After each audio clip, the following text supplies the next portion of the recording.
क्या magnetism matter खत्म हो गया लगभग? अच्छा ठीक है, मैं पूछ लेता हूँ। हिस्टेरिसिस कर क्या? अच्छा, ये पूरा चैप्टर खत्म हो गया है? मैग्नेटिज्म एंड मैटर पूरा खत्म हो चुका है? चलेगा। क्वेश्चंस करने की कोशिश किए क्या? कहाँ से? No sir. कुछ लोग बोले हैं यस सर। किए हो? कोशिश किए हो?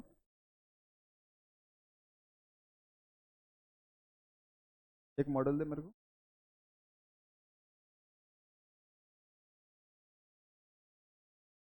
अगर तुम लोग बोलो तो मैं कुछ एक क्वेश्चंस पूछ लूँ, ताकि मुझे भी पता चल जाए आप लोग खत्म किए हो। अ,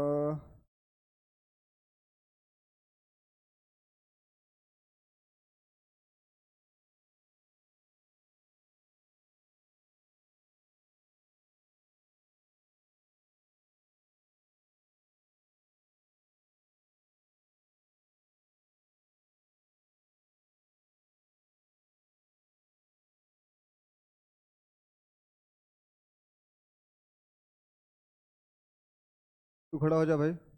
यस। तू मेरे को मैग्नेटिक ससेप्टिबिलिटी के बारे में क्या बता सकते हो? हाँ, फिर से एक बार।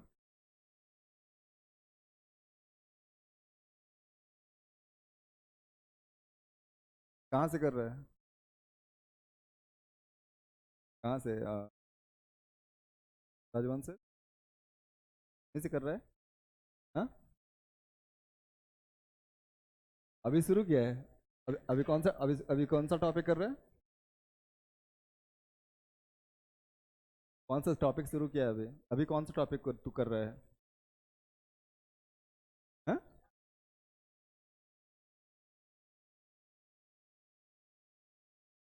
कौन सा टॉपिक शुरू किया है अभी? कौन सा टॉपिक तू कर रहा है? चैप्टर?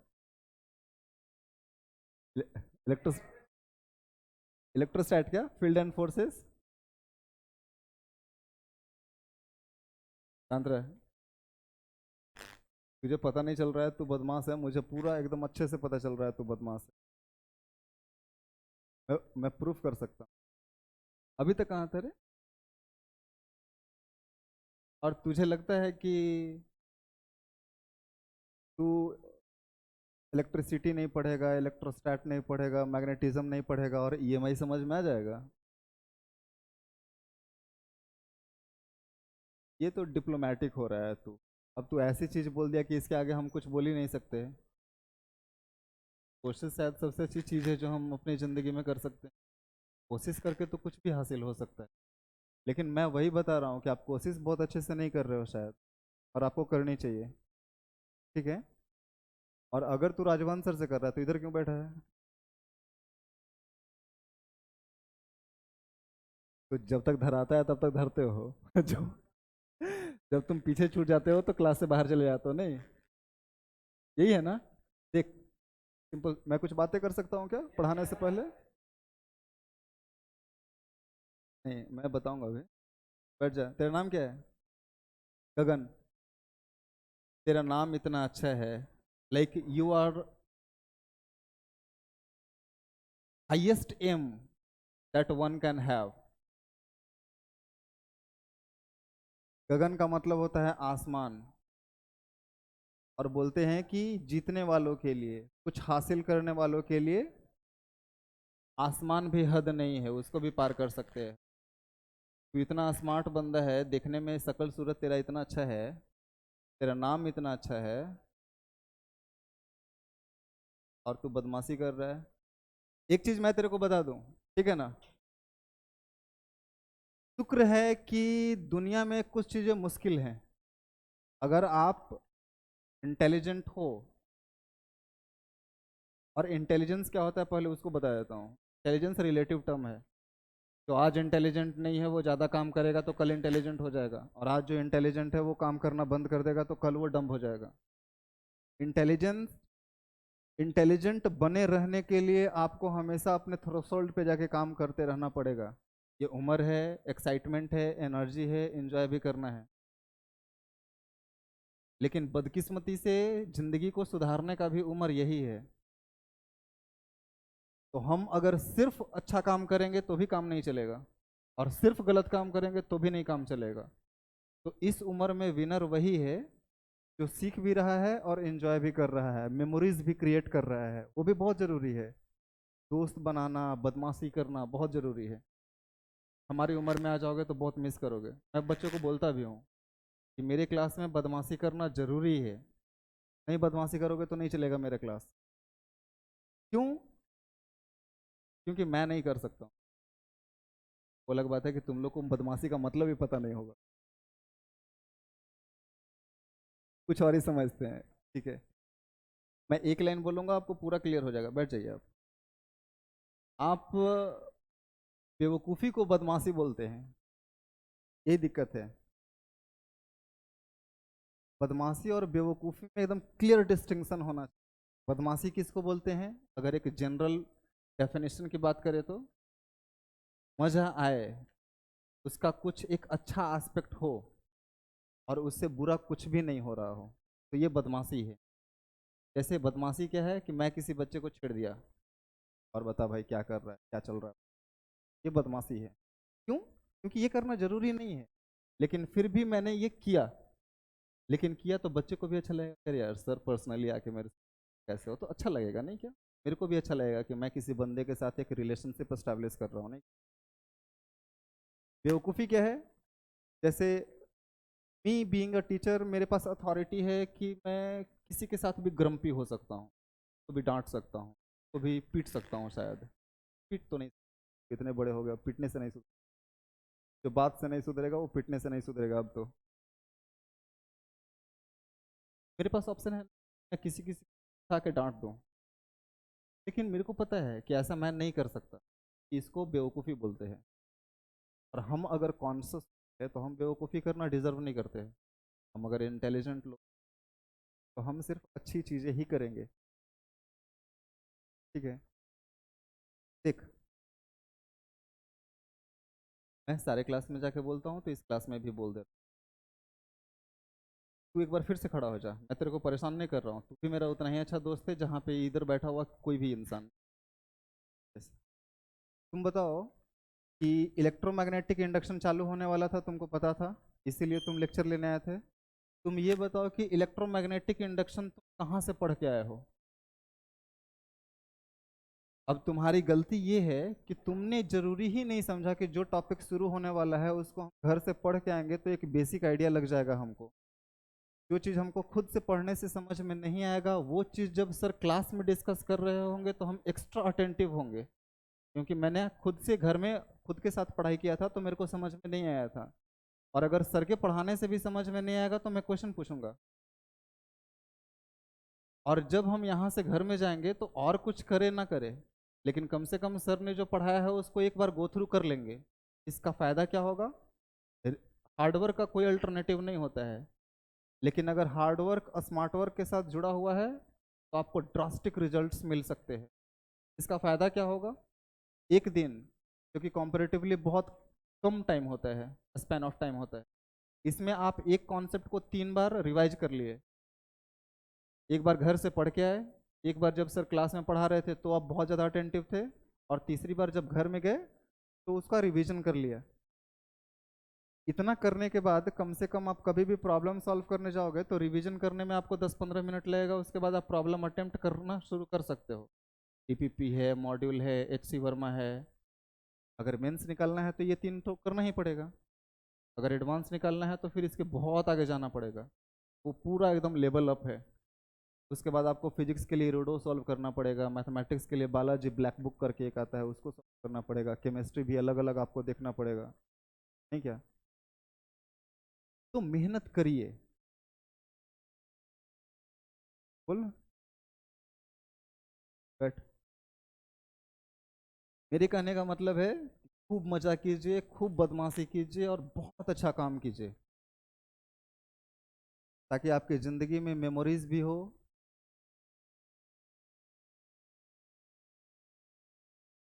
और ज़िंदगी को सफल बनाने का एक वैलिड रीजन भी हो, मैंने मेहनत किया है। ऑफ कोर्स, मान ले कि तू नहीं पढ़ा है, यहाँ पे कुछ और बंदे होंगे नहीं पढ़े होंगे, लेकिन एक दो बंदे होंगे जो इसको रिवीजन करके आए होंगे। तो एकदम क्लियरली मैं जब क्वेश्चन पूछा ससेप्टेबिलिटी क्या होता है, वो क्लियरली मालूम था। इस ससेप्टेबिलिटी को काई से डिनोट करते हैं, chi is equal to I by H होता है, वो मालूम है। वो तेरे से आगे निकल गए। अभी अगर मैं कोई टेस्ट ले लूँ, तो जो बंदे रिवीजन करके आए हैं वो जो अच्छा परफॉर्म करेंगे, कुछ बच्चे नहीं करेंगे। इसका मतलब ये नहीं कि जो अच्छा परफॉर्म नहीं कर पाए वो बहुत अच्छे नहीं हैं, लेकिन दिक्कत यहाँ है कि जो अच्छा कर रहे हैं वो अगर लगातार अच्छा करते चले जाएं, और जो रिवीजन नहीं किए हैं वो अगर लगातार रिवीजन नहीं करते चले जाएं, तो एक सफिशियंट अमाउंट ऑफ टाइम के बाद एक बड़ा गैप क्रिएट हो जाएगा, जहाँ पे जानने वाले बहुत कुछ जान रहे होंगे और नहीं जानने वाला बहुत कम। तो कॉम्पिटिटिव एग्जाम है, रोज चलेंगे, तब तक चलेंगे जब तक थक ना जाए, फिर रेजुवेनेट होंगे और कल फिर चलेंगे। और गलती से भी ये रास्ते अगर हमको पसंद आने लगे, चलना अगर हमें अच्छा लगने लगा, तो हमारी ज़िंदगी बेहतर होने से हम खुद भी नहीं रोक सकते हैं। कि ज़िंदगी में हर मुकाम को पाने का एक एल्गोरिदम होता है, एक प्रोसेस होता है, एक रास्ता होता है। मैं हाथ पे हाथ धर के बैठा हुआ हूँ, बोल रहा हूँ अगला प्राइम मिनिस्टर मैं हूँ, तो मैं सबसे बड़ा बेवकूफ़ हूँ, और आप बहुत अच्छी तरीके से फील कर पा रहे हो कि मैं गलत बोल रहा हूँ। Because this is not how somebody can be the prime minister of any nation.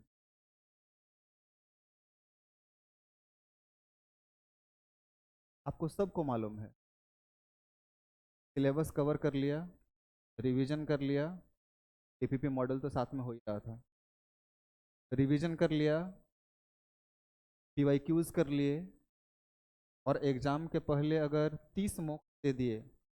यहाँ पे कोई बंदा है क्या फुल लेंथ का, कोई बंदा है क्या जो बोल सकता है मेरा मेंस नहीं निकलेगा? कोई भी बंदा? मैंने रिवीजन किया है, मैंने पीवाईक्यू किया है, और ऑफ कोर्स रिवीजन करने से पहले सिलेबस खत्म करना जरूरी होता है, ये तो बोलने की जरूरत भी नहीं है। मैंने रिवीजन किया है, पीवाईक्यू किया है, और 30 फुल लेंथ मॉक्स दिए मेंस लेवल के। कोई बता सकता है मेरा मेंस नहीं? कोई नहीं। क्यों? क्योंकि आपको रास्ता मालूम है, आपको पता है कि मैं जो बोल रहा हूँ वो सही है। इसलिए नहीं कि मैं बोल रहा हूँ, इसलिए कि वो सही है, बस उसको मैं बोल रहा हूँ। कोई भी बोलता तो सही होता।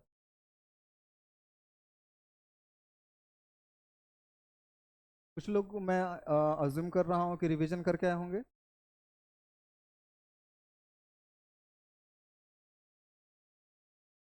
मैग्नेटिज्म एंड मैटर सबको समझ में आ रहा है?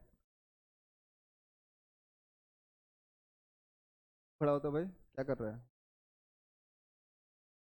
क्या कर रहा है?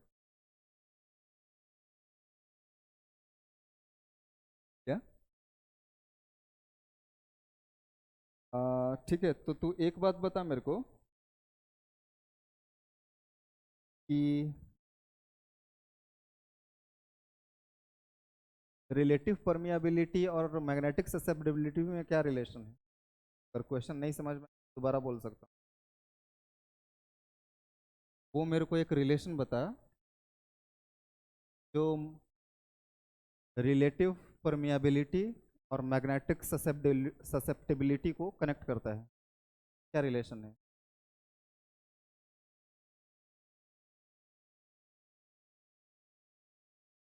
इतना आसान है। ससेप्टिबिलिटी में एक जोड़ देगा तो रिलेटिव परमियाबिलिटी आ जाएगा। तो म्यू इज इक्वल टू 1 + काई, म्यू इज इक्वल टू 1 + काई। इतना आसान है। तू हंस रहा है रे, तेरे को मजा आ रहा है क्या? ना चाहिए, क्यों नहीं आ रहा? क्या गलत हो गया? कुछ गलत हुआ क्या तेरे साथ? मजा आना चाहिए। बैठ जा। ठीक है, इसका मतलब कि मैं सोचा था कि मैं पीवाईक्यूज कराऊंगा। सच बता रहा हूँ, मैंने सोचा था पीवाईक्यूज कराऊंगा, जो कि मैं कराऊंगा भी अगर मेरे को टाइम मिला तो। लेकिन मुझे लग रहा है कि मुझे अभी पीवाईक्यूज शुरू नहीं करना चाहिए। थोड़ा सा बात के क्वेश्चंस कर लेते हैं आसान आसान, फिर हम देखेंगे कि अभी तक जेईई में इस टॉपिक से कैसे क्वेश्चंस चलेगा। आ, मैं दो तीन चीज़ और बोल देता हूँ ताकि आप लोगों के माइंड में एक बार फ्लैश कर जाए जिन फॉर्मूलेज को हम इस्तेमाल करने वाले हैं। आप जानते हो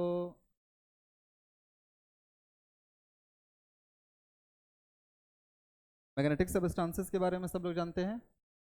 फेरोमैग्नेटिक, डायमैग्नेटिक, पैरामैग्नेटिक, बहुत इजी है। हिस्टेरिसिस लूप सब जानते हैं। हिस्टेरिसिस लूप सब जानते हैं तो कोएर्सिविटी और रिटेंटिविटी भी जानते होंगे। तो ये भी पता होगा कि somehow area of hysteresis loop is reciprocating to the amount of energy loss in the process. सही है। फिर से एक बार बोल रहा हूँ, फिर से एक बार बोल रहा हूँ, फिर से एक बार बोल रहा हूँ। हिस्टेरिसिस लूप का जो एरिया है इस तरीके का जो बना हुआ है,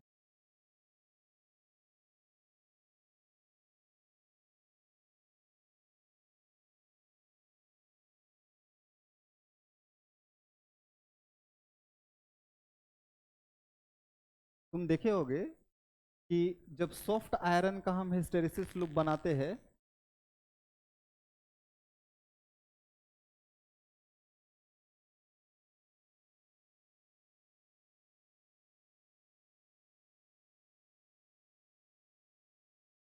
कुछ इस तरीके का हिस्टेरिसिस लूप बनता है।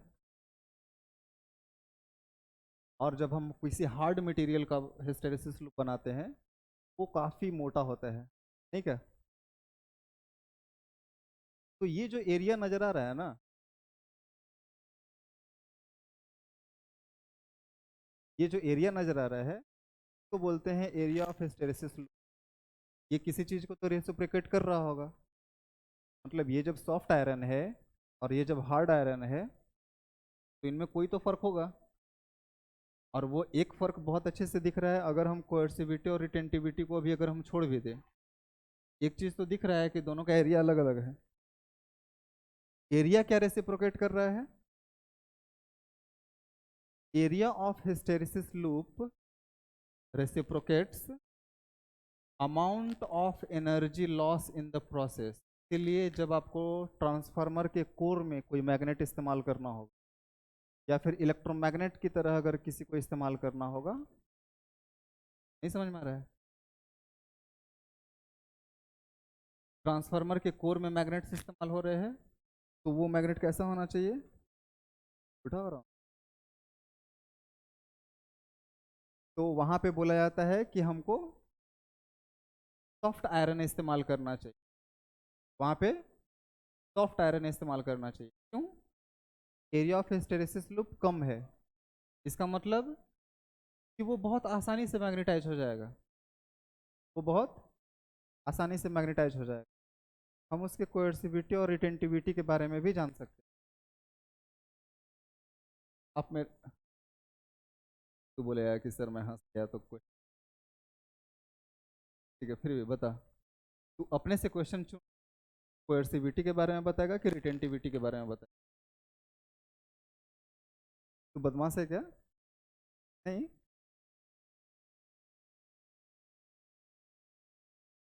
मुझे बदमाश बच्चे अच्छे लगते हैं लेकिन बदमाश बच्चे, बेवकूफ़ बच्चे अच्छे नहीं लगते।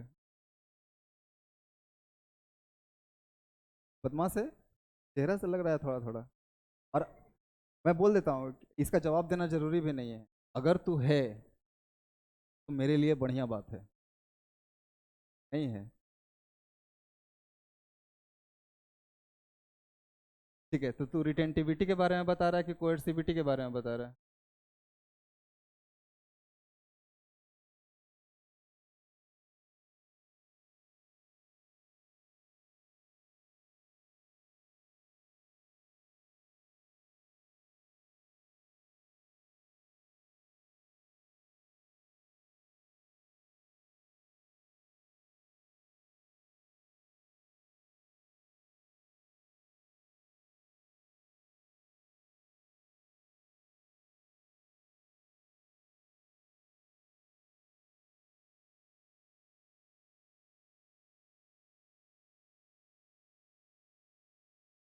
तू खड़ा हो रहे एक बार, पड़ोसी को खड़ा कर, खड़ा कर। बता, ये रिटेंटिविटी है कि कोएर्सिविटी है? ये रिटेंटिविटी है। कोएर्सिविटी ये वाला है क्या? बोल एक बार। ओ ए क्या है और ओ बी क्या है? तेरा बोर्ड बहुत अच्छा नहीं है ना? वहां पे अच्छा नहीं है? तो इसमें कोएर्सिविटी कौन सा है और रिटेंटिविटी कौन सा है? ओ ए क्या है? ओ ए क्या है? मैं सही बोल रहा हूँ क्या? और ये कोएर्सिविटी। ठीक है, बैठ जाओ दोनों लोग। कोई मेरे को बता, कोई भी हाथ उठा सकता है जो इन दो टर्म्स को एक्सप्लेन कर सकता है। Why we are studying retentivity and why we are studying coercivity, और ये किस चीज को रेसिप्रोकेट कर रहा है? हम इससे कैसे दोस्ती करेंगे? हम कैसे जानेंगे कि रिटेंटिविटी घटने या बढ़ने का मतलब क्या है, या फिर कोएर्सिविटी बढ़ने या घटने का मतलब क्या है? एनीबॉडी? आज में ओपन चैलेंज है भाई। क्या कर रहा है? बाकी बाकी बाकी लोग, ये दो आगे जो हैं उसके हाथ उठा रहे हैं। ठीक है, ये बोलेंगे तो ध्यान से सुने। ठीक है, एक बार।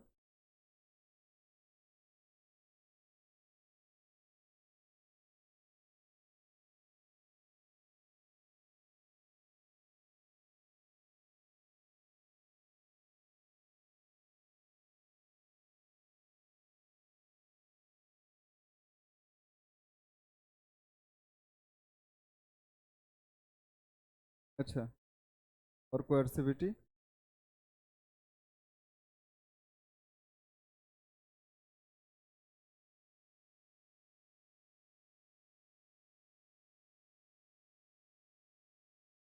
चलेगा, बैठ जाइए।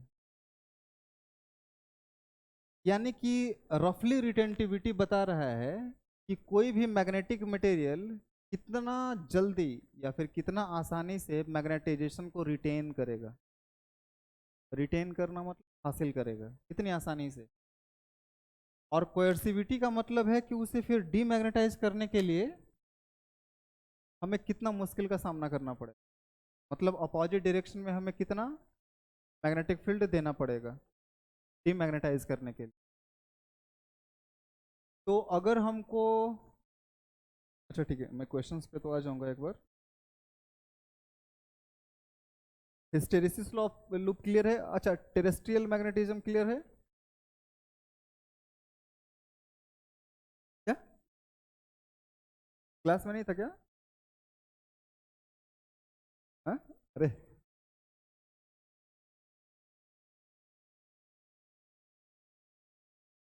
बोल। ओए, टेरेस्ट्रियल मैग्नेटिज्म क्लियर है? अर्थ वाला, अर्थ मैग्नेटिज्म क्लियर है? क्लियर है? नहीं है ना? सच बता रहा था। मैं तेरा भी मुंडी हिलता हुआ देखा, तू ऐसे से बोल। ठीक है, फिर तू खड़ा हो जा सच्ची। तो अर्थ मैग्नेटिज्म में तुम बताओ मेरे को कि एंगल ऑफ डिक्लिनेशन क्या होता है?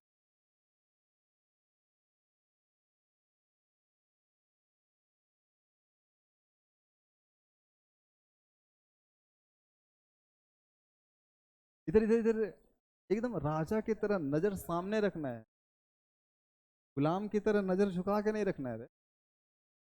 बैठ जा।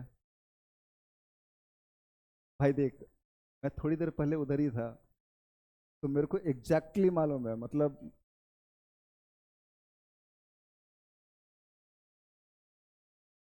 भाई तुमको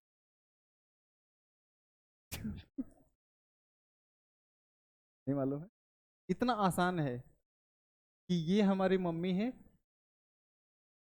मेरी नहीं हमारी सबकी।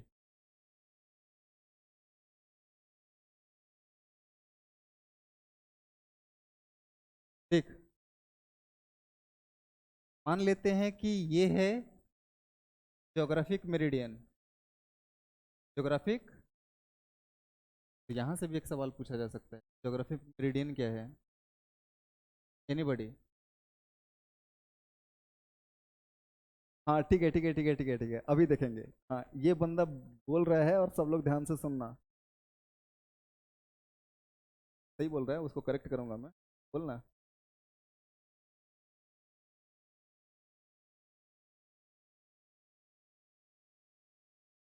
वर्टिकल प्लेन, वर्टिकल सही है।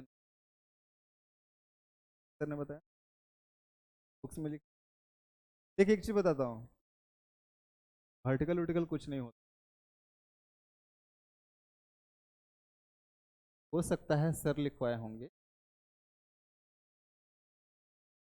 ठीक है ना, लेकिन एक चीज मैं बोल रहा हूँ, तो एक बार देख ले अब, पटल पे रख के मेरी बातों को, और देख ले कि मैं कितना सही गलत बोल रहा हूँ, ठीक है ना। देख, कुछ बच्चे बहुत अच्छे होते हैं, वो सही और गलत होके रुक नहीं जाते हैं, वो सही होने के बाद एकदम एब्सोल्युटली करेक्ट होना चाहिए। दो लोगों के बीच में इंटेलिजेंट बनना अच्छा है, लेकिन जहाँ पे सबसे इंटेलिजेंट लोगों का जमावड़ा लगा हुआ है, वहाँ पे कोई इंटेलिजेंट है तो वो जेन्युइनली इंटेलिजेंट है। यानी कि हम वैसे इंसान को बेवकूफ़ बोल के हम खुद बेवकूफ़ हो जाएंगे, नहीं क्या? तुमने बोला वर्टिकल प्लेन, नहीं, मान ले कि हम यहाँ पे खड़े हैं, हमारा वर्टिकल प्लेन इधर से जा रहा है, और यहाँ पे खड़ा है तो फिर वही प्लेन ऐसे, ये भी सही है, फिर वर्टिकल कहाँ है? तो इसको हम ऐसे बोलते हैं कि geographic meridian is a plane. पहली बात तो कि फिक्स्ड नहीं, तुम अर्थ के लोकेशन पे जहाँ पे खड़े रहोगे वहाँ से मैग्नेटिक मेरिडियन इमेजिन किया जा सकता है, as you imagine like longitudes, latitudes, surface of earth, they are not actually there, but we like perceive it as a reference to find a location of find coordinates of any location। क्या मुझसे अगर पूछा जाता, आप बताओ geographic meridian क्या है, तो मैं बोलता कि ज्योग्राफिक मेरिडियन वो प्लेन है जो geographical north pole, geographical south pole और मेरे लोकेशन ऑन अर्थ से होके गुजरता है। और जब मैं इतना बोलता हूँ ना, तो ये बेस्ट आंसर है, मैं प्रूफ कर सकता हूँ, और मैं प्रूफ कर देता हूँ। मैं बोलूँगा कि there is a unique plane that you can imagine which लाई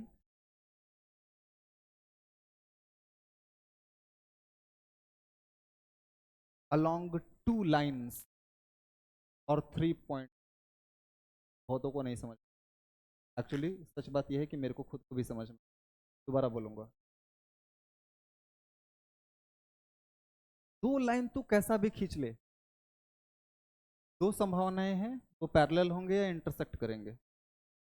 कैसा भी दो लाइन खींच ले और उसको किसी भी ओरिएंटेशन पे अरेंज कर ले, तुम एक प्लेन को इमेजिन कर सकता है जिसमें दो लाइन्स एग्जिस्ट कर रहे हो, एग्जिस्ट कर रहे हो। सही बोल रहा हूँ? ये समझ में आ रहा है?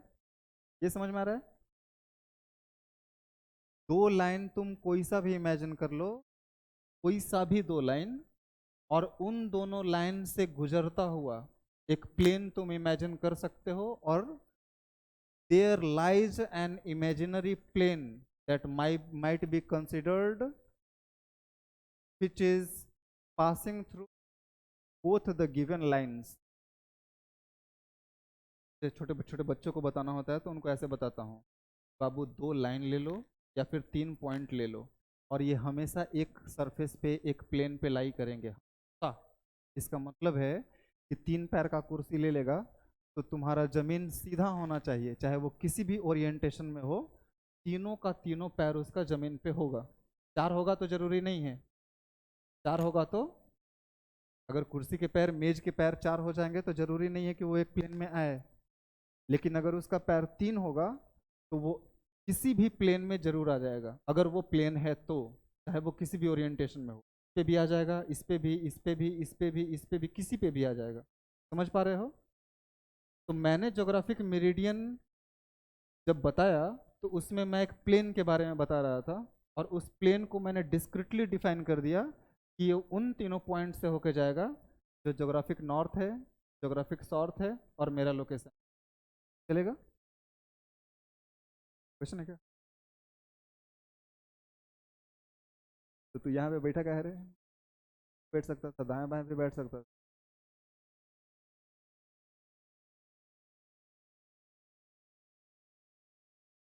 एक चीज बताऊं, एक चीज बताऊं क्या? वो जो अभी बोल रहा था ना, जो मेरे हर क्लास में सबसे ज्यादा बोलते हैं, शायद वो हर क्लास में बोलता होगा, वो या तो बहुत अच्छा है, वो या तो बहुत अच्छा है, या फिर या फिर बहुत बदमाश है। बीच वाला नहीं है वो। उसके बारे में ऐसा नहीं बोला जा सकता कि थोड़ा अच्छा है थोड़ा बदमाश है, नहीं। वो या तो पूरा अच्छा है या फिर पूरा बदमाश है। वो तो इसका मतलब कि तुम कलाकार हो। तुम पकड़ाया नहीं, इसका मतलब ये थोड़ी ना कि गलती नहीं किए होगे। चलेगा? इसी तरीके से एक मैग्नेटिक मेरिडियन होता है। Magnetic meridian is a plane that passes through magnetic north pole of earth, magnetic south pole of earth, and location of the observer. ठीक है ना? इन दोनों के बीच में जो मान लेते हैं कि ये हमारा, वैसे बताऊं क्या, ये जो ज्योग्राफिक मेरिडियन है ना, इस तरीके का कुछ मैग्नेटिक मेरिडियन होता है। दोनों के बीच में एंगल कितना होता है रे? कितना? कुछ दूसरे बोल रहे हैं उधर, कह रहे कितना होता है? कितना होता है बोल? और सारे लोग 12 बोल रहे हैं। ठीक है। ये घट बढ़ भी सकता है, ये फिक्स्ड है। नहीं नहीं, वो मैं समझ रहा हूँ, लेकिन क्या ये थोड़ा बहुत आगे पीछे हो सकता है या फिर कांस्टेंट है, फिक्स्ड है? कांस्टेंट है। बढ़ घट सकता है, ठीक है ना? थोड़ा मोड़ा बढ़ घट सकता है, बढ़ता घटता है एक्चुअली। लेकिन बहुत कम, एक बहुत टाइम लग जाता है इसको थोड़ा सा भी बढ़ने घटने में। ये लगभग 11.5 होता है। ये लगभग 11.5 होता है। इसी को बोलते हैं angle of declination. Angle of declination, मान लेते हैं कि हम यहाँ पे ज्योग्राफिक मेरिडियन बना दिए, यहाँ पे हम मैग्नेटिक मेरिडियन बना दिए, तो इनके बीच का ये एंगल, इसको तू किसी भी चीज से डिनोट कर सकता है, इसको बोलते हैं angle of angle of declination. इसी तरीके से एक होता है एंगल ऑफ इंक्लिनेशन, इसको हम एंगल ऑफ डिप भी बोलते हैं। कोई बता सकता है एंगल ऑफ इंक्लिनेशन किसको बोलते हैं या फिर एंगल ऑफ डिप किसको बोलते हैं? एंगल ऑफ डिप, एक चीज बताऊं क्या? देख, बच्चे सारे अच्छे होते, बच्चे बुरे नहीं हो सकते जहां तक मैं जान रहा हूँ। लेकिन तुम लोग को काम करने की जरूरत है, तुम लोग को थोड़ा सा और ज्यादा अच्छा करने की जरूरत है। ठीक है ना? मेहनत करना पड़ेगा। तेरे को अभी ये डिसीजन लेना पड़ेगा कि तेरे को स्कूटी पे रोमांस करना है कि ऑडी में रोमांस करना है। अभी, बाद में ये चॉइस नहीं मिलेगा, अभी जिंदगी तेरे को ये मौका दे रहा है। समझ में आ रहा है? कितने लोग स्कूटी स्कूटी को लहरिया कट मार के खुश है रे? हाँ तो उठा। स्कूटी पे ऐसे ही कुछ बोलते हैं ना शायद, ऐसे करने को, लहरिया कट। स्कूटी पे लहरिया मारना किसको पसंद है? अभी नहीं, जिंदगी भर। अच्छा ठीक है, ऑडी में रोमांस करना किसको पसंद है? हाथ उठा। Those of you want to roam, है ना? तो ये डिसीजन अभी लेना है। सुन रहे? ये डिसीजन अभी लेना है भाई। ठीक है ना? न्यूज़पेपर में सुनता होगा 1 करोड़ का पैकेज लगा, 5 करोड़ का पैकेज लगा, इस बार तो शायद 7-8 करोड़ गया है ना, 7 करोड़ ना।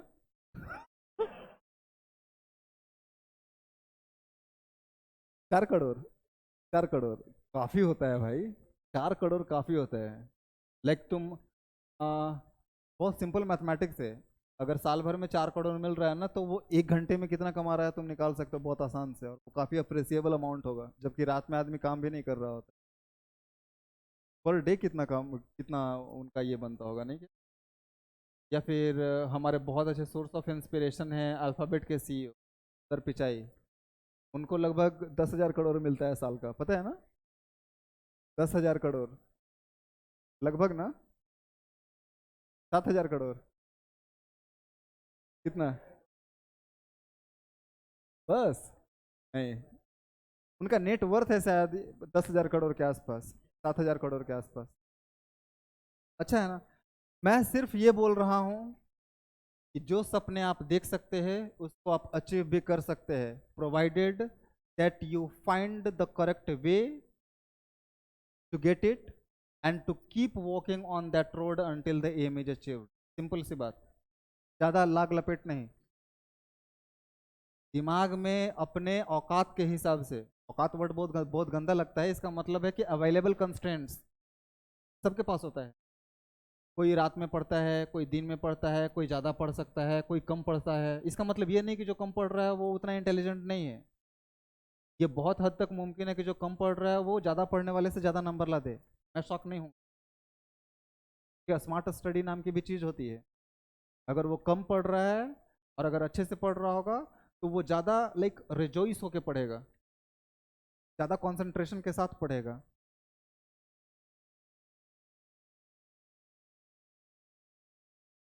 तो इसका मतलब ये नहीं है कि कोई कमतर है या फिर कोई बेहतर है, नहीं, वो तो रिजल्ट बता देगा कौन कितना है।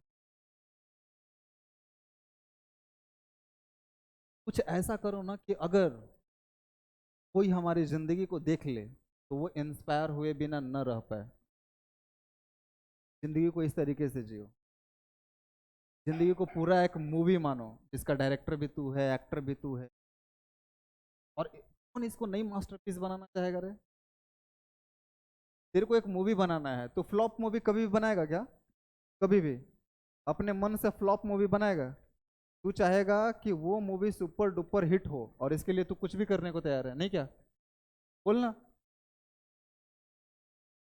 तू अगर थोड़ा सा मेहनत करेगा, क्या रे भाई, बदमाशी मत कर रहे हैं, मैं तुम लोगों से ज्यादा बदमाश हूँ, बदमाश लोग कितने लोग, फिर वो मेरी लाइक मेरी इज्जत कर, सीनियर्स को इज्जत करते हैं, समझा क्या? तो हमने टेरेस्ट्रियल मैग्नेटिज्म के बारे में थोड़ा सा बात किया। एंगल ऑफ इंक्लिनेशन बहुत सारे लोगों को पता नहीं है, बता रहे एंगल ऑफ इंक्लिनेशन बता सकते? ध्यान से सुन रहे, जिनको नहीं पता है वो अगर याद रखना चाहते हैं तो इसकी एक बार बोलने से याद रह सकता है, अगर कॉन्सेंट्रेट होकर सुनेगा। नहीं तो अगर उसके जैसा दिमाग को गांधी मैदान में छोड़ के आया तो फिर बात ही अलग है भाई। तब तू मेरे को बता के गांधी मैदान में क्या चल रहा है? बंद है बारिश की वजह से?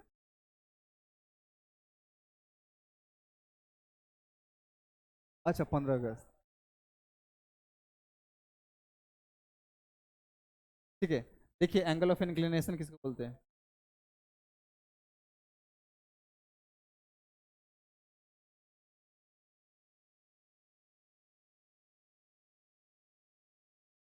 ये तो काफी कॉम्प्लिकेट कर दिया है, सही डेफिनेशन बुक में क्लियर लिखा हुआ होगा, कोई आसान लिखा हुआ होगा। ये बोला तो समझ में आ गया रे? अच्छा ठीक है, मैं बताता हूँ। अर्थ पे कहीं पे भी है, कहीं पे भी है सरफेस पे, तो मैग्नेटिक फील्ड का एक डायरेक्शन चूज कर सकता है, उस पॉइंट पे जो नेट मैग्नेटिक फील्ड है का डायरेक्शन चूज कर सकता है, और मैग्नेटिक फील्ड तो वेक्टर क्वांटिटी है, तो इसका मतलब कि उसका एक हॉरिजॉन्टल और एक वर्टिकल कंपोनेंट लिया जा सकता है। हॉरिजॉन्टल कंपोनेंट मतलब along the horizontal line, along the horizontal line, तो हॉरिजॉन्टल लाइन के साथ जो नेट मैग्नेटिक फील्ड का डायरेक्शन है उसको बोलते हैं एंगल ऑफ इंक्लिनेशन और एंगल ऑफ डिप। और डिक्लिनेशन तो बहुत आसान है, जीएम और एमएम, मतलब ज्योग्राफिक मेरिडियन और मैग्नेटिक मेरिडियन के बीच के एंगल को हम एंगल ऑफ डिक्लिनेशन बोलते हैं। और बाकी जब तो फॉर्मूला देखा होगा तो देखा होगा कि कैसे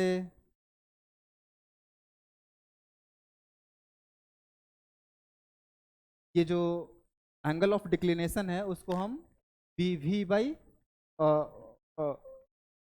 tan of angle of declination is equal to component of magnetic field due to earth along vertical direction by component of net magnetic field of earth at any distinct location along horizontal direction। ठीक है ना, चलेगा। Bar magnet के बारे में पढ़ा होगा, तुम्हारे टीचर बहुत अच्छे से तुमको बताए होंगे कि एक आइसोलेटेड मोनोपोल की वजह से उसके आर डिस्टेंस पे जो मैग्नेटिक फील्ड इंटेंसिटी होता है, जिसको तो फ्लक्स डेंसिटी बोल सकता है, मैग्नेटिक इंडक्शन बोल सकता है, वो होता है 4/4 एम बाई आर स्क्वायर, वो एम बाई आर क्यूब। ठीक है,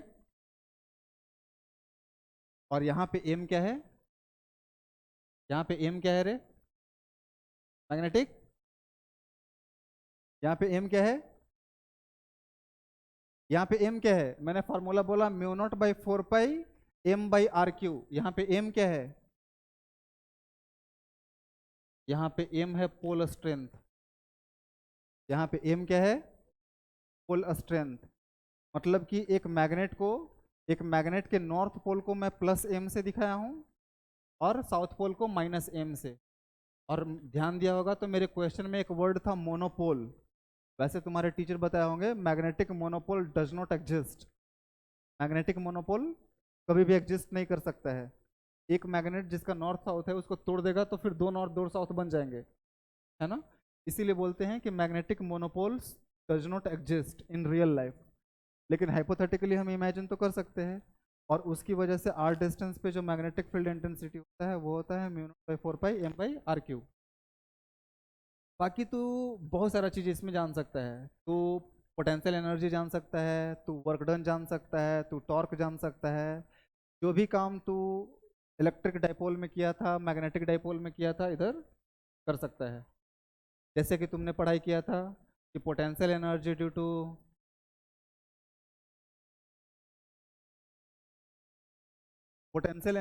to magnetic dipole is equal to minus m cross b when it is present in some external magnetic field B। चलेगा। वर्क डन अगर तुम लोग जानना चाहेगा तो वर्क डन को बोलते हैं change in potential energy. Change in potential energy, मैं पोटेंशियल एनर्जी पहले बता दिया हूँ क्या, minus m m dot b, potential energy minus m dot. ठीक उसी तरीके से जैसे पोटेंशियल एनर्जी इलेक्ट्रिक डाइपोल का हो रहा था माइनस पी डॉट ई, याद आ रहा है, जहाँ पे पी डाइपोल मोमेंट हो रहा, इलेक्ट्रिक डाइपोल मोमेंट हो रहा था, जहाँ पे P is equal to 2qa हो रहा था और ई तो इलेक्ट्रिक फील्ड था। वहाँ पे टॉर्क क्या था, P cross E, torque in electric dipole P cross E. और यहाँ पे है एम क्रॉस बी, वहाँ पे पी इलेक्ट्रिक डाइपोल था, यहाँ पे कैपिटल एम मैग्नेटिक डाइपोल है। अब देख मजा आएगा। तेरे को मैं खड़ा किया था क्या, खड़ा किया था क्या, आज खड़ा नहीं किया है, अभी खड़ा हो। तू मेरे को बता कि मैं अभी किस चीज़ के बारे में बता रहा था, तंत्र रे, मैं अभी किस चीज़ के बारे में बता रहा था,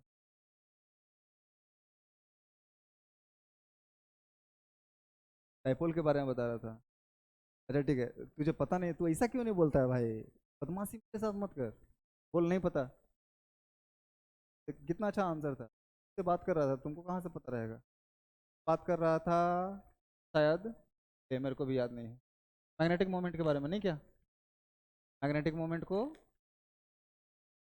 मैग्नेटिक मोमेंट के बारे में तू बता क्या बोलेगा, जितना जानता है मैग्नेटिक मोमेंट के बारे में सब बता दे, जितना भी चीज़ जानता होगा। सर वो उड़ सकता है, सर वो सिर्फ वो वीगन है तो सिर्फ वेज खाता है, सब चीज़ उसके बारे में बता सकता है। बोल। नहीं पता ना? बैठ जा। अ, अपने पड़ोसी से पूछ, को भी नहीं पता ना? पूछ। क्या बोल रहा है? नहीं पता है? पता है कि नहीं पता है? पता है? बता भाई, खड़ा हो जा। सब इधर इधर। मुझे गुलाम नहीं, मुझे राजा पसंद है, नहीं क्या? जब मैं खड़ा करूँ ना, तो एकदम लाइक अटेंशन की स्थिति में खड़ा हो जा। छाती बाहर होना चाहिए, ठुड्डी पीछे होना चाहिए, कंधा सुडौल होना चाहिए, और नज़र एकदम सामने। बता, हमारे सारे दोस्तों को बता मैग्नेटिक मोमेंट के बारे में कुछ कुछ, जितना चीज़ तू जानता है। बहुत अच्छे।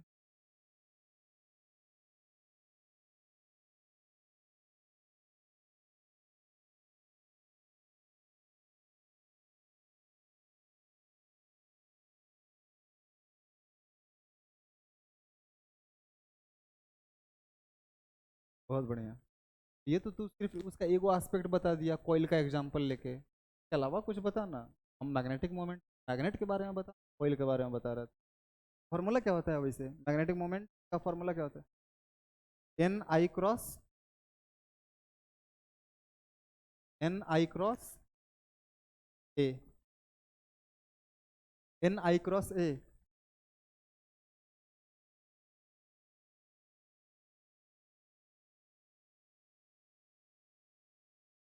N i cross a. N को रहने देते हैं अभी। N is number of turns ना, एन को रहने देते हैं। तो हम कॉइल से लूप पे आ गए हैं, अभी हम कॉइल नहीं समझ रहे हैं, अभी हम लूप समझ रहे हैं। ठीक है। तू बोला है I cross A, I cross A, I current है शायद, आई करंट है। लेकिन करंट तो स्केलर क्वांटिटी है, और क्रॉस प्रोडक्ट को तो वेक्टर प्रोडक्ट बोलते हैं, that is only defined between two to vector quantities. तेरा आंसर का मतलब कि तेरा आंसर गलत है। कि करंट वेक्टर है कि नहीं रे? है ना? करंट वेक्टर है ना? कुछ लोग हाँ बोल भी सकते हैं कि हाँ सर है। करंट वेक्टर क्वांटिटी नहीं है, even though its direction is important for us to know, even though direction of current is important for us to know, but since it does not obeys vector algebra, it can't be said a vector quantity. सही है? गलत बोल रहा है? अच्छा ठीक है, हो सकता है मैं भी गलत हूँ, ये भी हो सकता है भाई, ठीक है ना? वैसे हो नहीं मालूम है, लेकिन ठीक है, हो सकता हूँ, नहीं क्या? लेकिन मैं सिर्फ इतना जानता हूँ कि vector product can only be imagined between two vector quantities. ये मैं सही हूँ क्या? मतलब कभी ऐसा सुना क्या कि कोई एक स्केलर क्वांटिटी ए है और इसको हमने क्रॉस कर दिया किसी वेक्टर क्वांटिटी बी से? ये पॉसिबल है क्या? नहीं। हम वेक्टर प्रोडक्ट्स जब सीखते हैं तो क्रॉस सीखते हैं और डॉट सीखते हैं, और हम डॉट में सीखते हैं कि दो वेक्टर क्वांटिटीज, दो वेक्टर क्वांटिटीज को डॉट करेंगे तो आंसर स्केलर आएगा, मतलब उसके पास मैग्नीट्यूड होगा, डायरेक्शन नहीं। इसका फॉर्मूला हो रहा था ए बी कॉस थीटा। अगर वेक्टर कंपोनेंट्स के फॉर्म में दिए हुए हैं तो A dot B is equal to, अगर vectors A X I cap plus A Y J cap plus A Z के कैप, और बी वेक्टर बी एक्स आई कैप प्लस बी वाई जे cap plus B Z के cap है, तो A dot B होता है A X B Y, A X B x plus A Y B Y plus A Z B Z. सही है? मैं गलत भी बोल सकता हूँ रे? बहुतों को पल्ले नहीं पड़ा, ठीक है। मैं बोल रहा हूँ कोई अगर A vector A X I cap component अपने रेक्टेंगुलर कंपोनेंट्स के फॉर्म में दिया हुआ है, A X I cap plus A Y J cap plus A Z के कैप, अपने पड़ोसी को बिठा दे रहे। मैं कब से इशारा कर रहा था ना अभी बैठने को।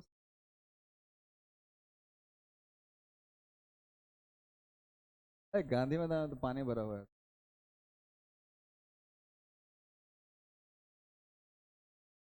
ये मेरे को सुनाई नहीं दिया, मेरे को हंसना चाहिए। अच्छा अच्छा जोक था, कह रहे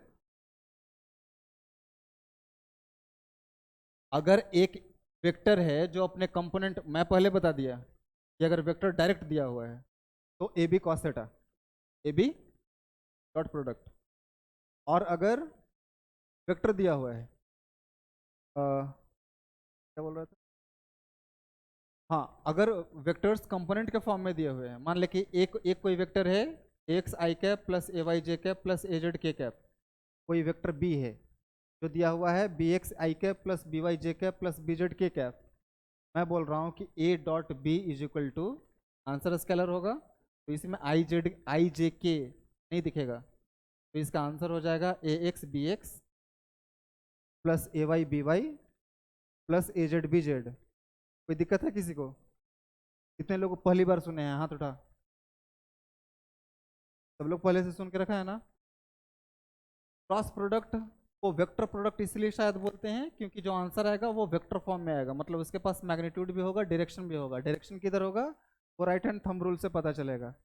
मतलब perpendicular to the plane containing two vectors being being being cross product, जिनका हम क्रॉस प्रोडक्ट कर रहे हैं। मैंने तेरे को पहले बताया कि दो वेक्टर लेगा, उसको कोई ना कोई प्लेन में लाई करेंगे ही करेंगे, कि दो लाइन और तीन पॉइंट हमेशा एक प्लेन में लाई करते हैं, मैंने अभी बोला ना? ठीक है, तो ए क्रॉस बी और बी क्रॉस ए। और तब आपको क्रॉस प्रोडक्ट में सिखाया जा रहा था कि cross product is not not commutative, मतलब A cross B is not equal to B cross A, rather A cross B is equal to minus B cross A. नहीं क्या चलेगा? तो मैग्नेटिक मोमेंट का फॉर्मूला होता है आई ए, ये वाला आई ए नहीं, ये वाला आई ए नहीं, आई वाला आई, करंट वाला आई और ए। वो अलग बात है कि ये जो एरिया है ये एक वेक्टर क्वांटिटी है, ये एक वेक्टर क्वांटिटी है। ये होता है मैग्नेटिक मोमेंट का formula for any loop, for any loop. और तुम जब वेक्टर पढ़ रहे थे तो वहां पे वेक्टर प्रोडक्ट बता, मतलब प्रोडक्ट ऑफ वेक्टर्स को बताने से पहले तुम्हारे सर बोले थे, एक टॉपिक बताए थे, product of A vector by a scalar. वो कुछ इसी तरीके का था, जहाँ पे तुम्हारे टीचर ने लिखवाया होगा A vector is equal to lambda B vector. समझ में आ रहा है? जहाँ पे लैम्डा एक स्केलर है, अगर लैम्डा नेगेटिव हो जाए तो ए और बी एंटी पैरेलल हो जाते हैं, और लैम्डा पॉजिटिव है तो ए और बी पैरेलल हो जाते हैं। ये तो बताने की जरूरत है नहीं, बोलना। इसका मतलब है कि यहाँ पे जो अगर एरिया वेक्टर है तो फिर उस एरिया का डायरेक्शन क्या होगा, तो वो फिर राइट हैंड रूल से पता चलेगा। हम यहाँ पे जिस लूप को इमेजिन कर रहे हैं उसमें करंट भी है, तो if we curl our fingers in the direction in which current is running in the loop, then the thumb of our right hand is reciprocating to the direction in which area vector lies। चलेगा? इसका मतलब कि अगर current anti clockwise direction में, area vector perpendicular to area and towards it, towards you. और अगर clockwise direction में हो तो perpendicular to area, like perpendicular to the plane containing that like magnitude of area vector and behind it। चलेगा? ऐसा किसी बोला रे आई क्रॉस, नहीं ऐसा नहीं करना है, कि क्रॉस का मतलब अलग होता है, डॉट का मतलब अलग होता है। वो सिंपल प्रोडक्ट नहीं है, बड़ा खास प्रोडक्ट है। चलेगा? चला, बहुत हुआ, ठीक है ना? लेकिन एक चीज, मेरा नम्र निवेदन है, तेरे को कुछ प्रॉब्लम है, थर्ड फ्लोर पे हूँ, कभी भी आ। तेरे को कुछ भी प्रॉब्लम है, मैं थर्ड फ्लोर पे हमेशा हूँ, तो कभी भी आ। नहीं, टॉपिक नहीं समझ आ रहा है तेरे को, कोई बन रहा है, ठीक है, कोई भी प्रॉब्लम है, लेकिन हमारे देश को, हमारे समाज, परिवार को और खुद को इस तरीके से हम शेप करेंगे, अगर कोई देख भी रहा हो तो वो अप्रिसिएट किए बिना न रह पाए। और उसको हमसे कुछ मिले। आप जितने प्रिविलेज्ड हैं, not everybody is that much privileged. बहुत सारे लोग होंगे जो आप छोटे छोटे डिस्ट्रिक्ट से इधर उठ के आए हो ना, बहुत सारे लोग उधर ही रुक गए हैं। आपके बहुत सारे दोस्त हों, वो आना चाहते होंगे, but due to some circumstances they could not like make it. हाँ, तो अगर हम उनसे अच्छा नहीं सीखे तो शायद हम इस व्यवस्था का, हम इस समय का बेहतर इस्तेमाल नहीं कर रहे हैं, और वो तो हमको खैर करना ही चाहिए। कुछ बच्चे इतना बढ़िया काम कर रहे हैं, लाइक लगभग सारे बच्चों से इंटरेक्ट करते हैं। कुछ बच्चे इतना बेहतरीन काम कर रहे हैं ना कि मेरे को ये बोलने में भी कोई परेशानी नहीं, लोगों के सामने मतलब कुछ नहीं। कंपटीशन बहुत अलग लेवल का है उन लोगों का। बहुत अच्छा काम का रिजल्ट भी आएगा, और वो ऐसे ही लगातार काम करते रह गए तो।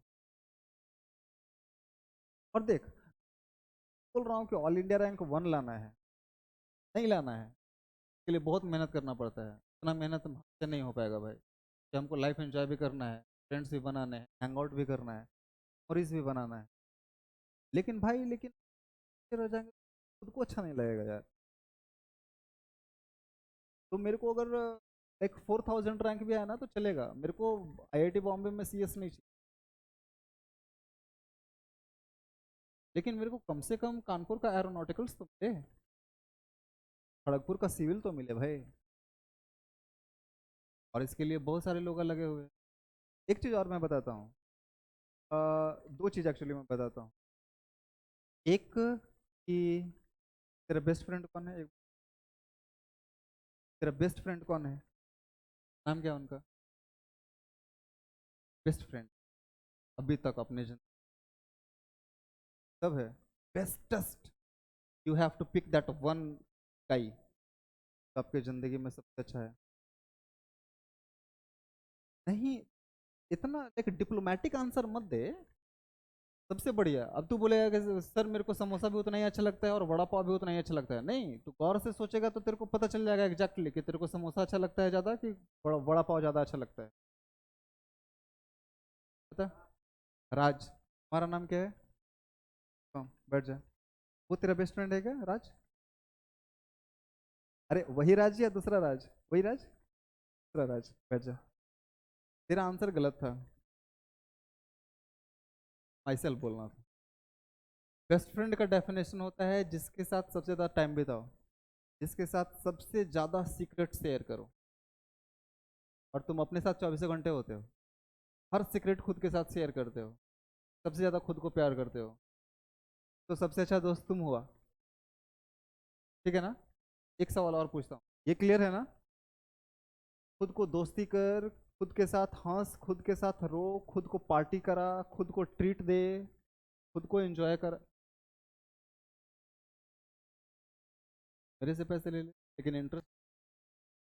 तो अभी अपने टेम्पटेशन को थोड़ा सा लाइक स्टमक कर ले, और ज़िंदगी को बेहतर करने की कोशिश कर। फिर अपने आप पैसा आएगा ना तो फिर प्राइवेट जेट से फ्लाई करना भाई। एक क्वेश्चन और है, कोई भी जवाब दे सकता है। दिन में कितने घंटे होते हैं? 24, 12। ठीक है, जिन्होंने 12 घंटे बोला है वो गलत है, और जिन्होंने 24 घंटे बोला है वो तो एकदम ही गलत है। अब मैं बताता हूँ दिन में कितने घंटे होते हैं। मैं बताता हूँ। इज लाइफ फॉर डेवलपमेंट, क्या ये जिंदगी विकास करने के लिए है? सारे लोग बोल रहे हैं this life is for developing our self. हम 24 घंटे तो खुद को डेवलप नहीं कर रहे होते। इसका मतलब कि दिन में सिर्फ उतना ही घंटा है एक्चुअली, जितने देर हम खुद को बेहतर बना रहे हैं, चाहे शारीरिक रूप से, चाहे मानसिक रूप से, चाहे इमोशनली, चाहे सोशली, चाहे इंटेलेक्चुअली, भी एस्पेक्ट हो। लेकिन एक काम किया जा सकता है कि किसी का 12 घंटा हमारे 8 घंटा के बराबर हो सकता है, if we claim to be more smarter than them. अगर टाइम की प्रोडक्टिविटी ज़्यादा है,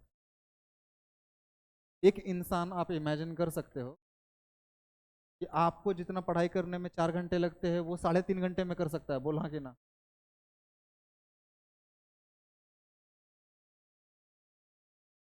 इसका मतलब कि हम जो चीज़ 4 घंटे में कर रहे हैं, अगर ठीक उतना ही काम कल मैं 3.25 घंटे में नहीं निपटाया, इसका मतलब कि मैं स्मार्ट काम नहीं कर रहा हूँ। इसका मतलब कि मैं काम तो कर रहा हूँ, लेकिन काम को करना कैसे है इसके बारे में बहुत ज़्यादा ध्यान नहीं दे रहा हूँ, क्योंकि बहुत इंपॉर्टेंट है।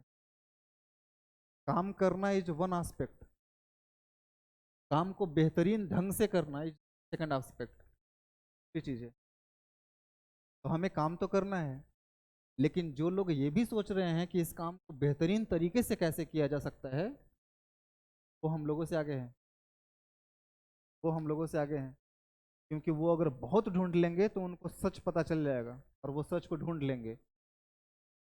सबसे आसान तरीके से और सबसे बेहतरीन तरीके से किसी काम को कैसे किया जा सकता है। तो हमें अच्छा काम भी करना है, हार्ड वर्क भी करना है, स्मार्ट वर्क भी करना है, वर्क करना है बेसिकली। और उस वर्क को बेहतरीन तरीके से कैसे किया जा सकता है, इसके बारे में भी हमें सोच, समझ में आ रहा है।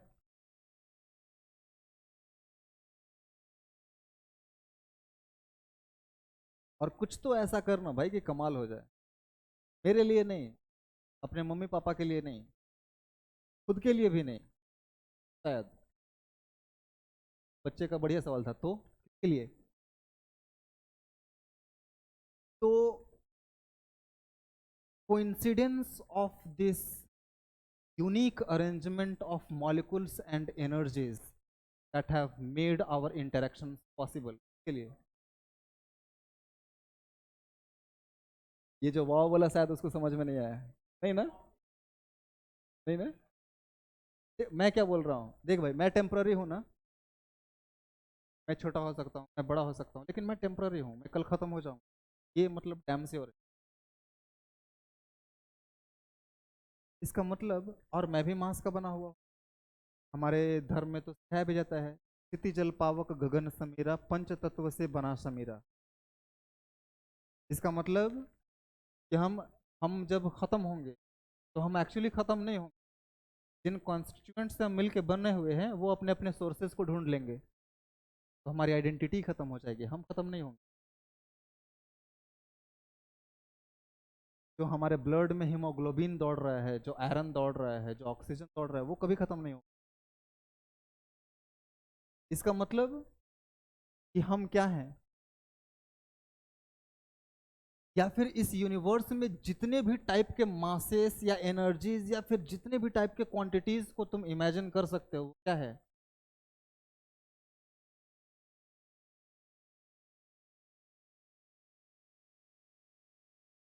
वो एक unique combination of non elements है इन सेड प्रोपोर्शन।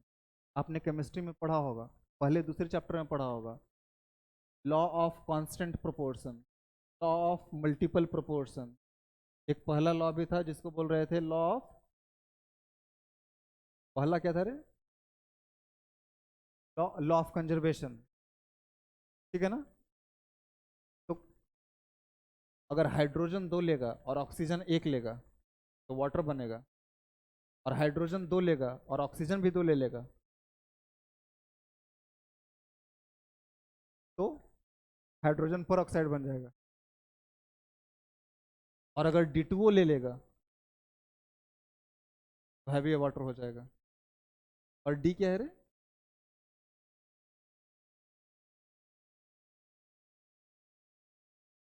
ये तो मुझे बताने की जरूरत नहीं है। प्रोटियम, ड्यूटेरियम एंड ट्राइटियम, यही होता है ना?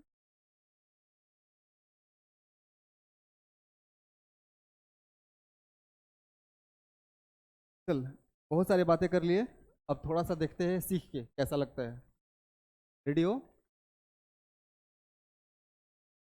कैस्टिक रिप्लाई था। रेडी हो क्या? चल भाई, जिनके पास मॉड्यूल है वो अपना मॉड्यूल में टॉपिक वाइज निकालिए पहले। Topic wise.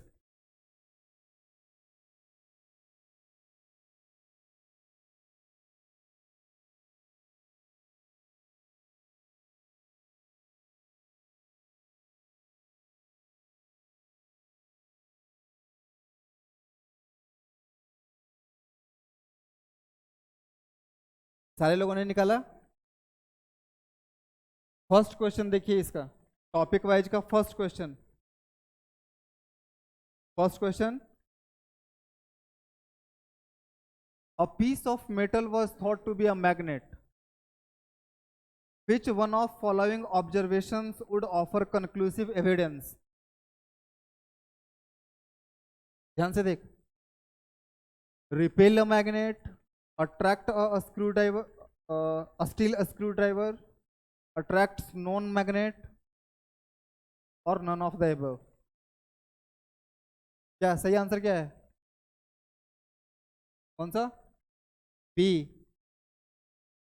It attracts a steel a screwdriver।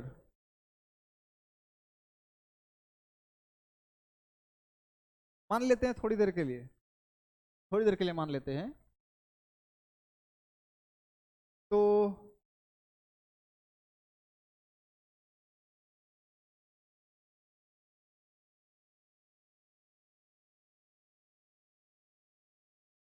Answer क्या दिया हुआ है? आंसर ए दिया हुआ है, ए। पीछे आंसर क्या दिया हुआ है? फिर से देख, ए, ए, फिर से एक बार, ए। एक चीज मैं तेरे को बता देता हूं, देख ध्यान से, तू एक सवाल का जवाब दे। अट्रैक्ट यूनिवर्स में अट्रैक्शन ज्यादा इजी है कि रिपल्सन ज्यादा इजी है? अट्रैक्शन ज्यादा इजी है, ये सही है, ये सही है। अट्रैक्शन ज्यादा आसान है, कैसे?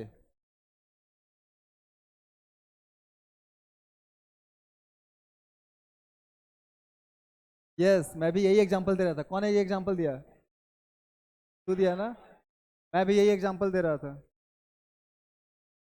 रास्ता चलते चलते नहीं, तुम लोग अपने दोस्त को बोलते हो कि भाई इस तरफ नहीं, अब शायद हम लोग को उस तरफ लाइक रोड क्रॉस करके चलना चाहिए, तब शायद हम लोग फायदे में रहेंगे, नहीं क्या? पूरा समझ में आ रहा होगा। देख, अट्रैक्शन बहुत आसान है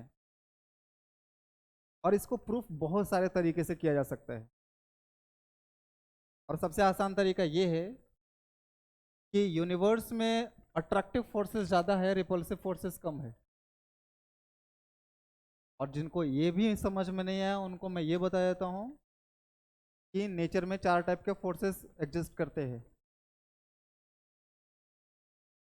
इसमें 3 प्योरली अट्रैक्टिव है, इसमें 3 प्योरली अट्रैक्टिव है। एक है जो अट्रैक्टिव भी हो सकता है और रिपल्सिव भी हो सकता है, और वो कौन सा है? Electrostatic force. Electrostatic force attractive भी हो सकता है, रिपल्सिव भी हो सकता है। ग्रेविटेशनल फोर्स रिपल्सिव हो सकता है क्या?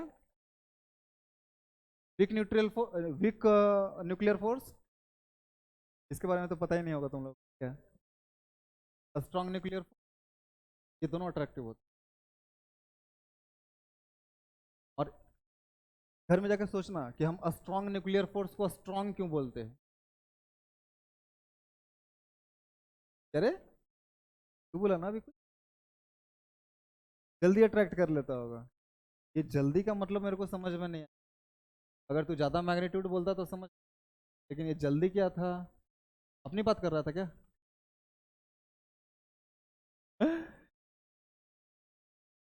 देख भाई, तो रिपल्सन लिस्ट कॉमन है यूनिवर्स में।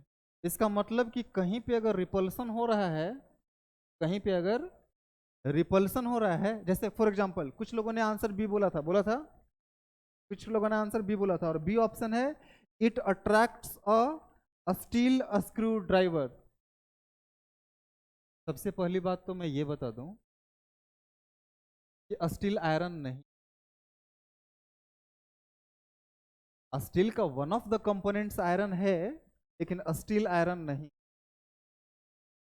और जब स्टील बोल रहे हो और फिर भी समझ में नहीं आ रहा है, स्टेनलेस स्टील देख लो, फिर भी समझ में नहीं आ रहा है। तुम्हारी मम्मी जिस गैस चूल्हे पे खाना बनाती है वो स्टेनलेस स्टील है। स्टेनलेस स्टील मतलब स्टेनलेस वो तो अलग चीज होगी, वो एंटी कोरोसिव होता है, लेकिन स्टील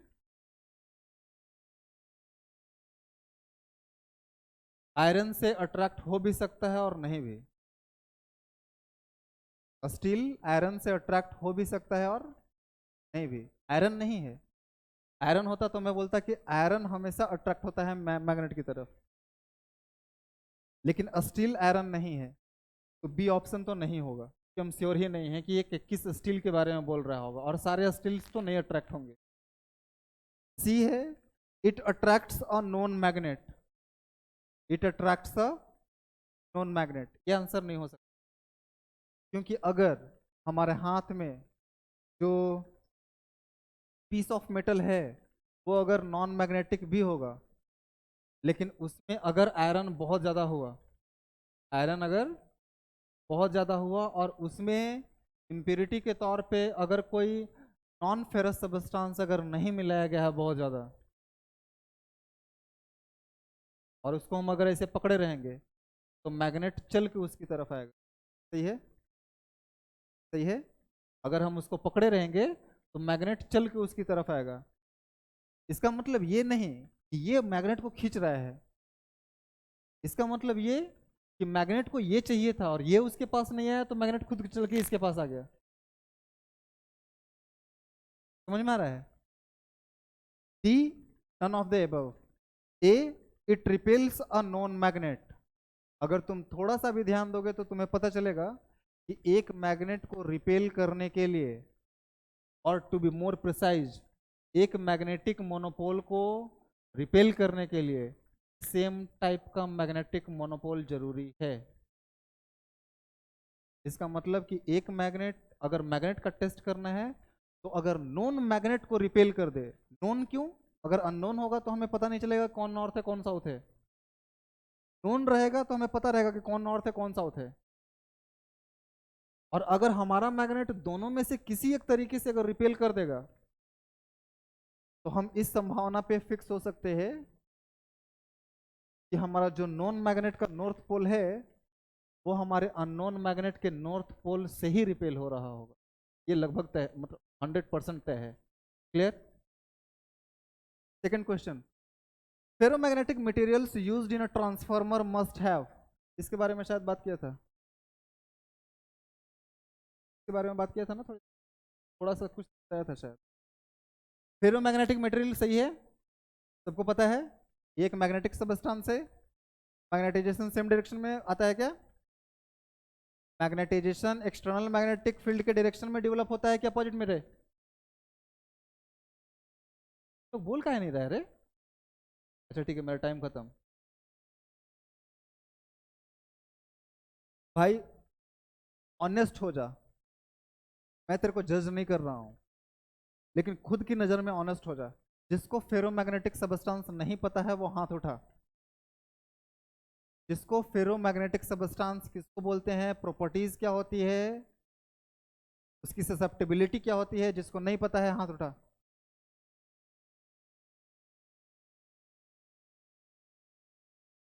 दम वाला एक ही इंसान दिख रहा है मेरे को।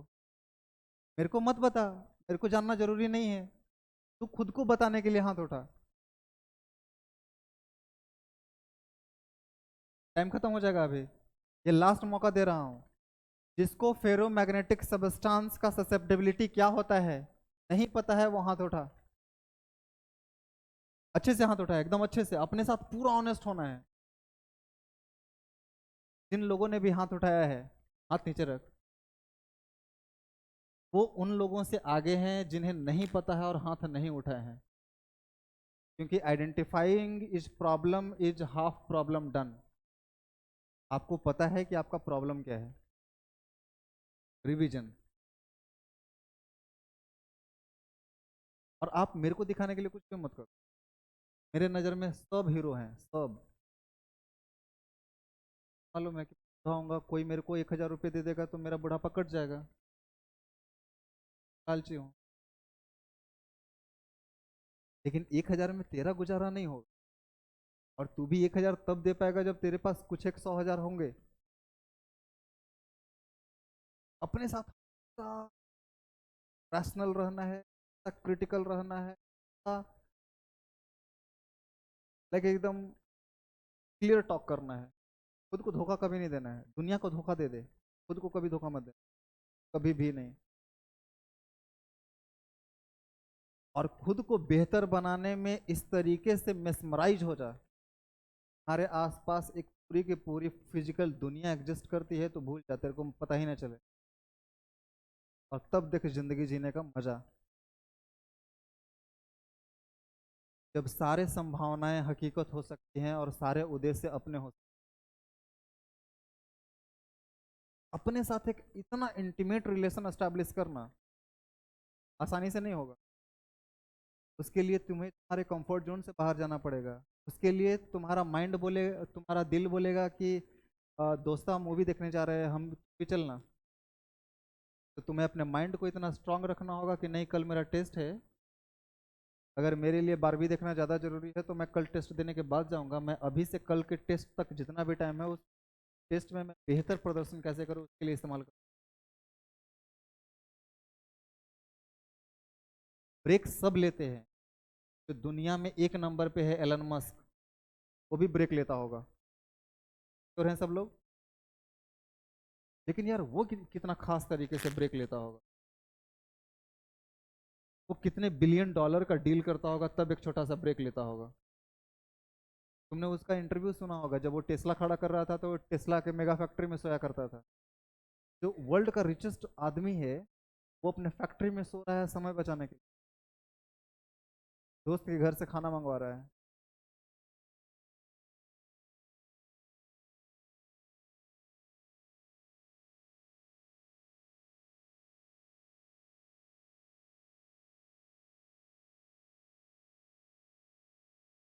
एक चीज मैं बोल रहा हूँ, बहुत आसान सा एल्गोरिदम है। जो थक गए हैं और जो रुक रहे हैं, वो उनसे पीछे रह जाएंगे जो थक गए हैं और अभी रुक नहीं रहे हैं। ना सिंपल। थक कर रुक गए हैं, वो उनसे पीछे छूट जाएंगे जो थके तो हैं लेकिन रुकने का नाम नहीं ले रहे साले, चलते चले जा रहे हैं।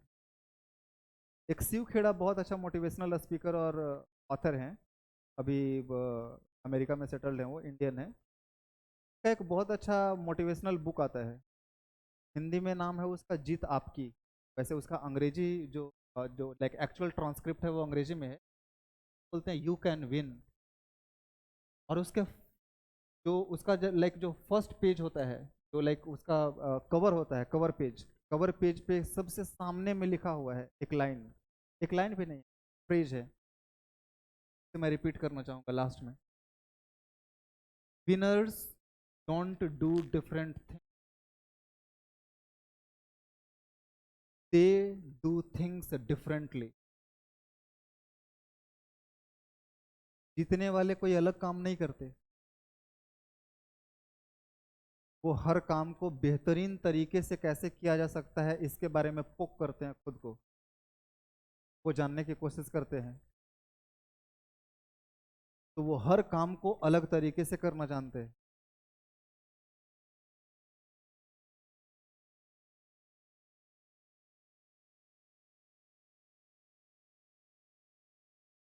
और मैं बड़ा लालची इंसान, मैं बहुत ज़्यादा लालची इंसान। ऐसे हर इंसान होते हैं, मैं थोड़ा ज़्यादा ही हूँ। और कॉन्शियसली हूँ, बेवकूफ़ी की वजह से नहीं। मुझे पता है कि लालची होना गलत है और फिर भी मैं हूँ। और मेरा लालच इतना है कि मैं तुम सबको एकदम बेहतरीन जिंदगी जीते हुए देखना चाहता हूँ। जो इस फिक्र में नहीं है कि हमारा कैसे गुजारा होगा, की फिक्र ये है कि हम कितने लोगों की जिंदगियां आबाद कर सकते हैं। इसके लिए बहुत बड़ा रिसोर्स है। कोई रो रहा है उसे हक कर लो, उसको लगेगा पूरा दुनिया मेरे बाहों में है। कोई बैंकरप्ट है, उसे थोड़ा सा monetary benefit like monetary help कर दो, उसे लगेगा कि पूरा दुनिया का रिसोर्स मेरे लिए ही। तो इंस्पायर करने के लिए कोई चीज़ छोड़। बोला जाता है कि सीखने वाले पेड़ से गिरती हुई सूखी पत्तियों से भी सीख सकते हैं, लाइफ टेम्पररी है। और ना सीखने वालों के फिर कान के पास वो कहावत है ना, भैंस के आगे बीन बजाओ बैठा भैंस पगुराए।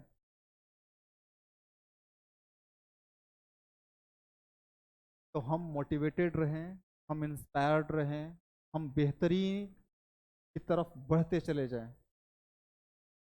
ये जवानी है दीवानी कितने लोगों ने देखा है?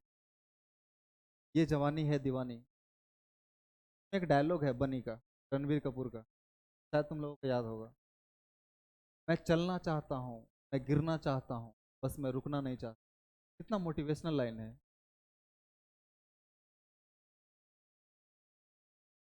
आपका जो सबसे बड़ा डर है, अगर वो डर ही खत्म हो जाए तो जिंदगी कितनी हंस। डर क्या है? एग्जाम नहीं निकलेगा। हम अपना रोज का रूटीन ऐसा बना लेंगे कि अगर मैं भी चाहूंगा कि मेरा एग्जाम ना निकले तो भी ना हो पाए। रोज का रूटीन मैं ऐसा बना लूंगा, फॉलो नहीं हो पाता है। इसका मतलब कि प्रॉब्लम को आपने आइडेंटिफाई कर लिया है। मतलब आपका आधा प्रॉब्लम सॉल्व हो चुका है, अब खाली आधे पे काम करना बाकी है। और वो आधा पे आप काम कैसे कर सकते हैं? अपने कंफर्ट जोन से बाहर निकल के। मैं अभी बोला कि आपको लग रहा है कि मैंने आज काफी काम किया, मैं थक गया हूं, तो आप रुको मत। थकने के बाद जो 5 मिनट ज्यादा काम कर रहे हैं वो उनसे आगे निकल जाएंगे जो थकने के बाद तुरंत रुक जा रहे हैं। मैं सही हूं या गलत हूं? मतलब 5 मिनट में कुछ लोग आगे निकल जा रहे हैं और कुछ पीछे रह जा रहे हैं। कंफर्ट जोन से बाहर निकलना पड़ेगा। दिल बहुत बार बोलेगा ये कर वो कर ये कर वो कर, लेकिन तुम्हारे दिमाग को हमेशा अपने दिल पे हावी होने देना पड़ेगा। क्योंकि मैं शुरुआत में भी बताया था कि जिंदगी बनाने का भी उम्र यही है और मेमोरीज बनाने का भी उम्र यही है। और दोनों में से कोई एक मिलेगा तो हमें गुजारा नहीं है, हमें दोनों के दोनों चाहिए। इसका मतलब मुझे काम कितना करना है और आराम कितना करना है, हर रोज हर दिन, ये हमें क्लियरली पता होना चाहिए। कभी तुम लोग क्या करना, बेड टाइम में रात में डिनर वगैरह करके और जब बिस्तर पे लेटोगे ना, तो आंख बंद करना और ये सोचना कि तुम जिस भी एग्जाम की तैयारी कर रहे हो, एग्जाम कुछ दिन पहले वो एग्जाम दिया था, अभी रिजल्ट आया है, और उसमें तुम इतना सोचे नहीं तो उससे बढ़िया रैंक आया है। और बेवकूफ होता है एकदम, मतलब फिर ये मत सोचना कि मतलब ये सब कल्पना है, ये सब इमेजिनेशन है। लेकिन इमेजिनेशन को हकीकत मानना भी तो टैलेंट है शायद। थोड़ी देर के लिए वो उस सपने में अंदर घुस जाना, उस इमेजिनेशन में, उस इतना सच मानना कि दिल को परसुएड करना ये सच है। और फिर देखना कि तुम्हारे सिबलिंग्स, तुम्हारे पेरेंट्स, तुम्हारी फैमिली, तुम्हारे रिलेटिव्स, तुम्हारे फ्रेंड्स कैसे बिहेव कर रहे हैं। मतलब जान हथेली पे रख के और सब लोग हाजिर है कि बाबू ये ले लो, बाबू मेरा ले लो, बाबू मेरा ले लो। नहीं क्या?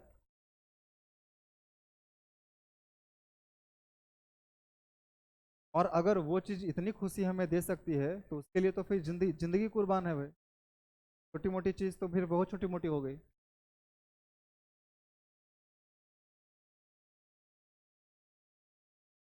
आपको रोज क्या करना है, इसका एक ब्यौरा रखिए, इसका एक टू डू लिस्ट बनाइए।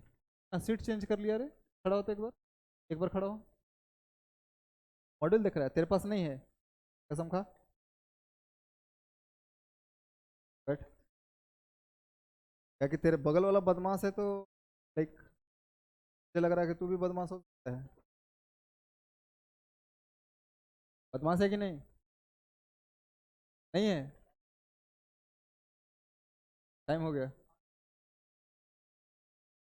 जाना बाहर।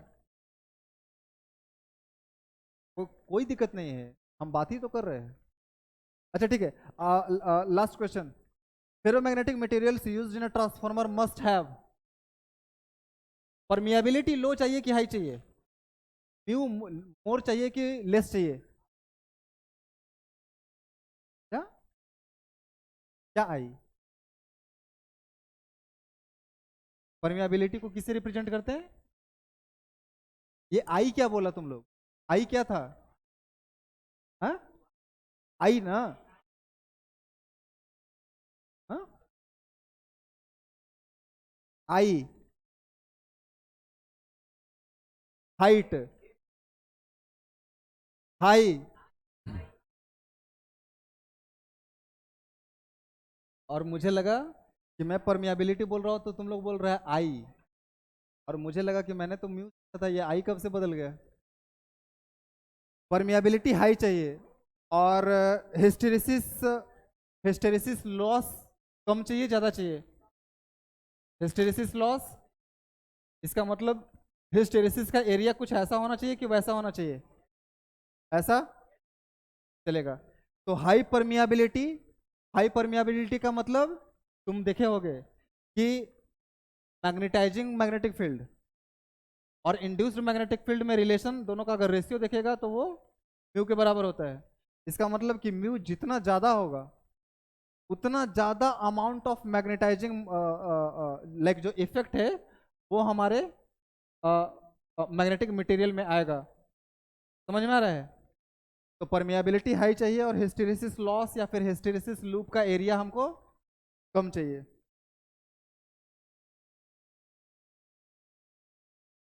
चलेगा। तो अच्छा लगा बात करके। आपके बेहतरीन भविष्य की शुभकामनाएं। May you rise and shine days and nights. Bye bye.